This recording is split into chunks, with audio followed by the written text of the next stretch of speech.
question was asked, solve and graph interval notation for the solution set, then graph the solution set. We're doing number 11 from review on chapter 1, version B.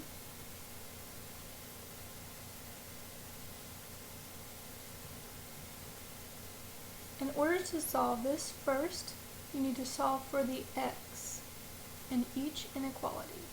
Right now we have x plus 5 is less than negative 1/3, or x plus 5 is greater than 1/3.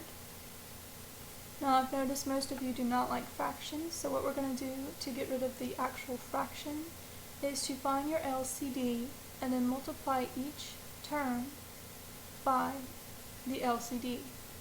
In our first case, x plus 5 less than negative 1/3, the LCD is just 3. We take our 3 and multiply each term, so we're going to have 3x plus 3 times 5 less than 3 times negative 1/3. Cancel where needed, so our 3's cancel over here. So we have 3x plus 15 is less than negative 1. Solve for x, subtract 15. 3x is less than negative 16. Divide by 3.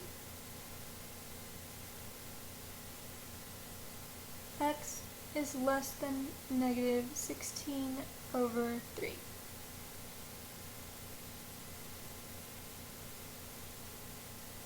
Now, remember, you need to solve both inequalities for x.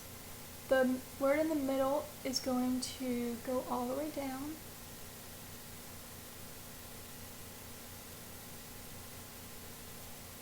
In our second inequality, x plus 5 is greater than 1/3. Once again, I'm using my LCD of 3. By the way, if you didn't want to do the LCD, you would just subtract 5 from both sides, combine your fractions. So now I have 3x plus 15 is greater than 1. Subtract 15. 3x is greater than negative 14. Divide by 3. X is greater than negative 14 over 3. Now you're not done, because when you need to solve for your solution set, after you solve for your x in each inequality, then you have to write it in either set notation or interval notation. Our question asked us to solve it and then give interval notation for the solution set.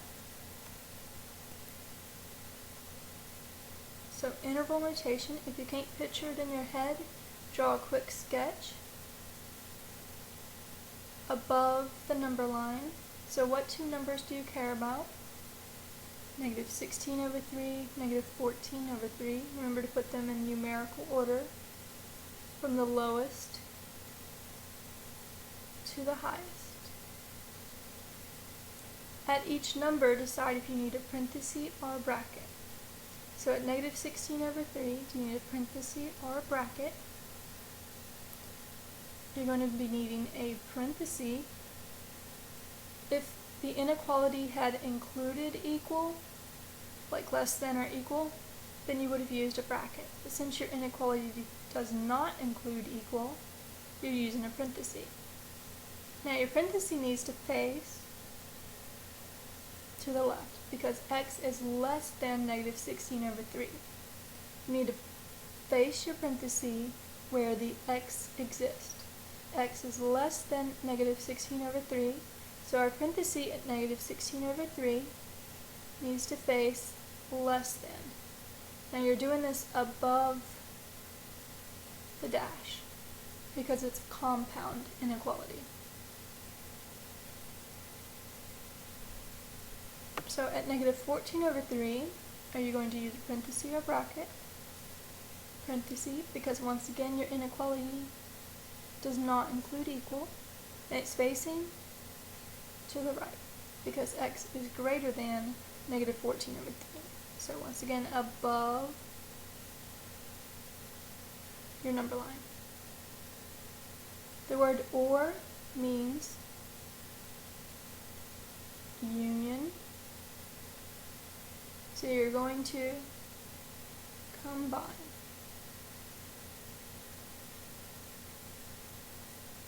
On the number line, you combine the two intervals that you found for each inequality.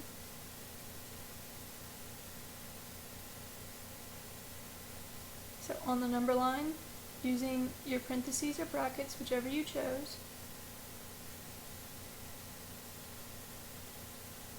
you draw both of your intervals on here.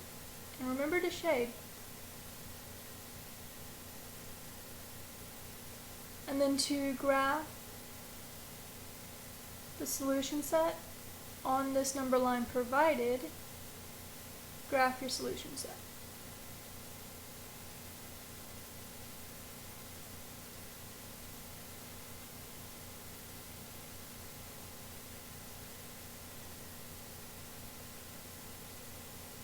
And you can just pick two random places, just make sure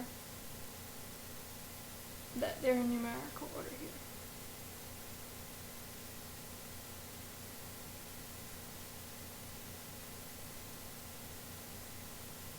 Now over here on your answer line, you should be putting your interval notation.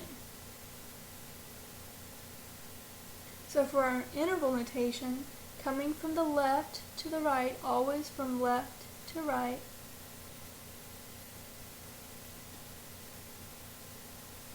where does it start shading? If it starts shading at an arrow, that's an infinity. Since it's on the left, we're going to be using negative infinity. Where does it stop shading? At this parenthesis for the negative 16 over 3. So our negative 16 over 3 used a parenthesis, so we're going to be using a parenthesis on our interval notation. Infinities always use parentheses because you can't exist at infinity, you can only approach infinity. When you combine intervals, you're going to be using a little u without that dash in the front. It's just the cup part of the u. It starts back again at negative 14 over 3. Once again using parenthesis, comma. Where does it end? It ends in an arrow. Therefore, it ends at infinity. Infinities always use parentheses. So note I put it in my work spot, and I'm also going to put it on the answer line. Now I probably won't have enough room up here to put it on the answer line.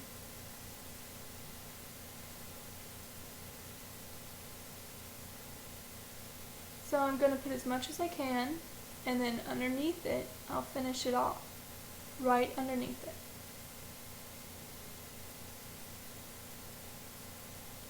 So I'll look over here for your solution set in interval notation if it asks for interval. And then I'll look on the provided number line for your graph of the solution set. If either one of these are wrong, then I'll look at all your work. But if they're both right, then you got it right.